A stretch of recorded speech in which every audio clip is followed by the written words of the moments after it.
Hello and welcome to HITC Sport. Alright, let's take a look at all 20 clubs who competed in the Premier League last season and see what each team's worst individual performance was. Right, let's go. Arsenal, David Luiz versus Man City. Okay, let's get this straight. Yes, David Luiz arguably put in the performance of the season against Man City in the FA Cup semi-final, but 2 weeks earlier, oh good Christ, he was less effective than a stale hot dog. Listen, no Arsenal fan really expected much from returning from lockdown against Man City, but Luiz's performance at the Etihad was all kinds of horrific. How he managed to let Raheem Sterling drift past him in the box for the opener? Just how? You're an international defender with bags of experience. You know what it means to be a goddamn centre back, but in this game he was horrific. Within 4 minutes of the second half restart, he concedes a penalty and gets sent off, leaving his teammates to drown with 10 men against City. Well done, Luiz. Aston Villa, Orient Nyland versus Man City. Yeah, this was probably confirmation for Dean Smith that Orient Nyland's goalkeeping skills are pretty terrible. Yes, with Tom Heaton out injured, here was a 29-year-old Norwegian number 2 dusting off the cobwebs to keep goal against Man City. Fair play to him. He was essentially stepping off the bench to spend the game getting shot in the face. As a goalkeeper, you do not want to be rusty when coming up against a squad worth £1 billion in attacking talent. Maybe he wasn't even rusty. Maybe he was just born with slower reflexes than a dyslexic goat. Maybe his very existence on a Premier League pitch makes about as much sense as Floyd Mayweather's library card. But either way, he was beaten far too easily. City were 4-0 up at half-time, ended up winning 6-1, using the once proud Villa Park as their own private toilet. Honestly, watching Nyland's pathetic display in goal, Dean Smith must be mentally preparing for relegation. Bournemouth, Adam Smith versus Newcastle. Okay, Steve Bruce would have enjoyed this one. I'm not saying the man was born with a sadistic streak who enjoys the misery of other human beings. I'm not saying he spends his free time watching the Saw box set on loop, or that he spent his youth wearing a trench coat to school. None of that. But he might have remembered Bournemouth left back Adam Smith having a pop at his team in November,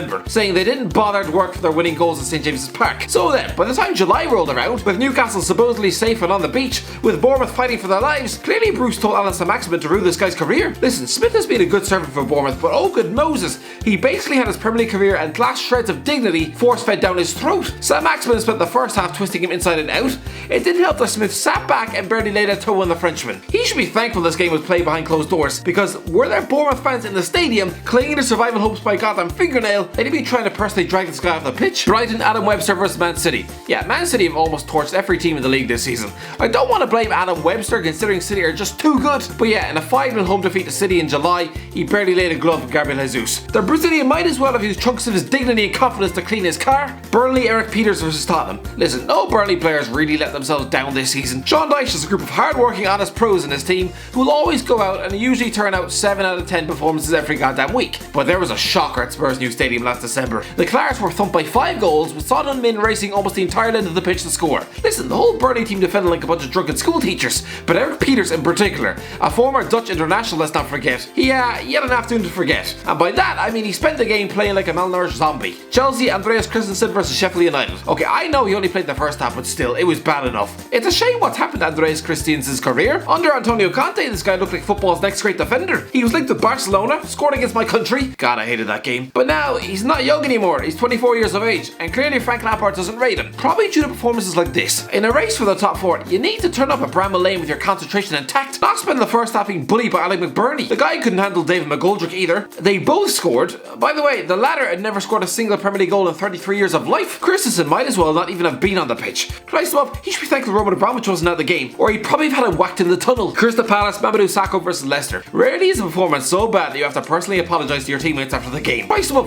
where has Mamadou Sacco's career gone? This guy was PSG's youngest ever captain, a regular in the France team, earning big money moves to Liverpool, and now at 30 years of age he's having to beg Joel Ward for forgiveness in the shower. Is this some sort of sick joke? But yes, his career is lying face down in a ditch, probably because of moments like this. Palace went out and lost 3-1 at Leicester in July, but Sacco completely lost his footing, allowing Jamie Vardy to roll in and tap it. But it wasn't just one mistake, he was also beaten at the near post by Clichy Iheanacho. If you didn't know who Sacco was and were told this complete defensive clown was a £25 million signing, you'd probably ring up the local loony bin. Everton, Jordan Pickford versus Liverpool. Yeah, this was a complete and utter disaster. Marco Silva's last game in charge of the Toffees, but of course it was. How is he ever going to survive this? Sure, it was a big ask for Everton to go and win at Anfield, but conceding 5 goals, including 4 in the first half, just all kinds of embarrassing. Listen, Pickford's previous visit to the stadium was pretty horrific, but don't forget he was only 6 seconds and one dodgy bounce away from an Anfield clean sheet. This was so much worse. Sure, Liverpool dominated the game, but Everton did restrict them to just 5 shots on target, and they all went in. For £30 million England number 1 to not make a single save in a Merseyside Merseyside derby. You could have chucked a blow-up Donen goal and it would have had a better success rate. Leicester, Ben Chilwell versus Norwich. Alright, every Chelsea fan on the planet is practically giddy at the arrival of Ben Chilwell at left back. Funny, this guy apparently costs 80 million quid. And whisper this quietly, is he that much better than Wayne Bridge was at Southampton? And last I checked, Chelsea just paid him 60 grand a week to warm on the bench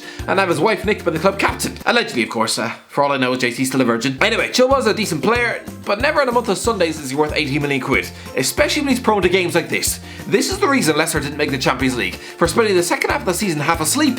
They travelled to Norwich, 10 points clear of 5th with 10 games left, and probably thought the job was done. Chilwell just sleptwalked his way through the game, lazily allowed Jamal Lewis to turn him with little to no resistance as he fired home the winning goal. Liverpool, David versus Watford. Yeah, no surprises here. In a season of almost immaculate, near perfect performances at Liverpool, it's quite hard to pinpoint one hard show performance, or at least it would have been had this game not existed. Sure, Adrian single-handedly turned half the fan base against him with the Champions League display against Atletico Madrid, but in the Premier League it was Dejan Lovren at Vicarage Road.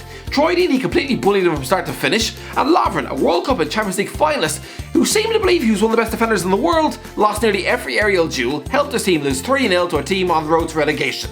Lads, very poor. Man City, Benjamin Mendy versus Wolves. Yeah, this is the game which practically flushed Man City's meat title challenge into the sewer, and Benjamin Mendy is lucky he didn't go with it. Man City were in control, 2-0 up at Wolves on Boxing Day, and then somehow conspired to lose. It didn't help that Mendy spent the second half playing as though it was FIFA 12 and he was being controlled by a drunken toddler. So many erratic decisions. Thank Christ it was just a football match, because if he was a goddamn airline pilot, he'd have probably reversed the thing into the goddamn airport terminal. Absolutely woeful display, completely ripped apart by Wolves, and considering this was less than a week before the transfer window opened, he's lucky he kept his job. Man United, David De Gea versus Watford. No surprises who wedges his place in here. Listen, there's been plenty of individually dreadful Man United performances from before Christmas, but David De Gea at Vicarage Road, it was almost sad to watch. This guy, supposedly a world-class keeper, not too long viewed as the best on the planet, and he plays the game like a cardboard cutout, losing 2-0 at lonely Watford and practically jumping over his own goal line for Ismaila Sarr's goal. Just pitiful. Newcastle, Florian Lejeune versus Leicester. Okay, I'm tempted to pick Emil Kraft's complete and utter horror show in Norwich back in August. The only way he could have been less useful to Steve Bruce is if he spent the game studying programs outside Carrow Road. But the worst, oh good lord, Newcastle fans will remember spending New Year's Day stuck in the freezing winter cold, watching them give Leicester 77% possession of the ball in their own goddamn stadium. Even Hamza Choudhury scored. This was a nightmare afternoon for the Geordies, and so too for the clearly unfit Florian Lejeune, who gave away 2 of the sloppiest goals you're ever likely to see. Norwich, Tim Close versus West Ham. Christ, I'm literally waiting for a bowl of cow vomit to find the worst Norwich performance, because lads,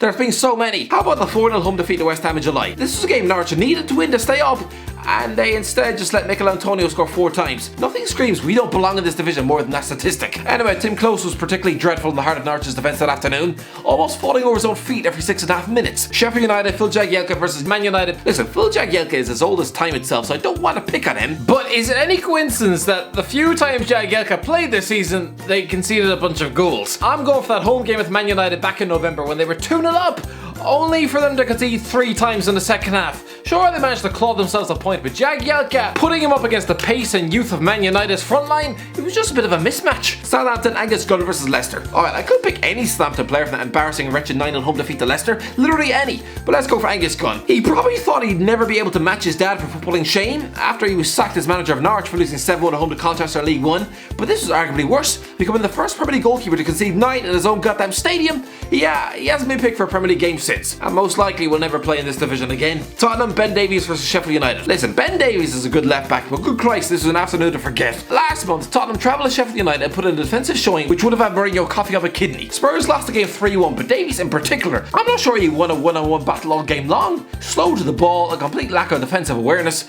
He's usually a decent left back, but here, played as though he'd never seen a football before in his life. Watford, Craig Dawson versus Arsenal. Okay, you probably think I'd pick a Watford player from the 8-0 defeat to Man City back in September, right? To be honest, none of the players were even able to touch the ball. They were just completely outclassed. No, I'm going to go for the final game of the season. Yeah, it was a big ask to get a result at Arsenal to stay up, but still, Craig Dawson might as well have stayed in the changing room. Weak at corners, allowing Pierre-Emerick Aubameyang to walk all over him. It's harsh to blame relegation on one man, but his defending that day was car crash stuff. West Ham, Roberto versus Burnley. Well, this is obvious. It's one of the worst goalkeeping displays ever seen in the Premier League. Sure, West Ham lost 3-0 away at Burnley, but Roberto literally dragged a corner kick over his own line. Just absolutely hideous. Wolves, Connor Cody versus Chelsea. Listen, I rate Connor Cody. He's a great captain for Wolves, but didn't exactly cover himself in glory back in September. Chelsea travelled to Wolves and stuck 5 past their defence. Tammy Abraham bagged the hat-trick. Cody should have had enough to deal with Tammy, not be out-muscled, out-thought, out-paced. Just a bad display.